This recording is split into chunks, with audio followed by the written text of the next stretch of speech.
Welcome to AVR news. వార్తలు చదువుతున్నది రిజ్వాన్ అహ్మద్.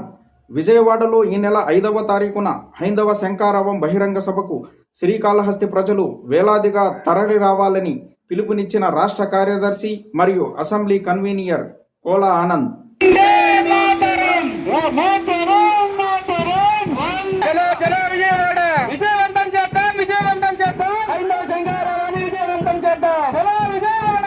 శ్రీకాళహస్తి నియోజకవర్గం నుంచి హిందువులు వేలాదిగా తరలి రావాలని, ర్యాలీ ద్వారా హిందూ సమాజానికి తెలిసే విధంగా విశ్వ హిందూ పరిషత్, రాష్ట్రీయ స్వయం సేవక్, బజరంగ దళ్, ఏబీవీపీ, భారతీయ జనతా పార్టీల ఆధ్వర్యంలో ర్యాలీ నిర్వహించి ఆహ్వానించారు. ఈ కార్యక్రమానికి ముఖ్య అతిథిగా భారతీయ జనతా పార్టీ రాష్ట్ర కార్యదర్శి మరియు assembly party convener Kola Anand మాట్లాడుతూ, గత వైసీపీ ప్రభుత్వం వారు ఆంధ్రప్రదేశ్ రాష్ట్రంలో హిందూ దేవుళ్ల రథాలు, దేవాలయాలను ధ్వంసం చేశారని, హిందూ సమాజాన్ని, ధర్మాన్ని, దేవాలయాస్తులను కాపాడుకోవాలని, అందుకోసమే విజయవాడలో లక్షలాది సంఖ్యలో హిందువుల హైందవ శంఖారావం విజయవంతం చేయాలని కోలా ఆనంద్ కోరారు.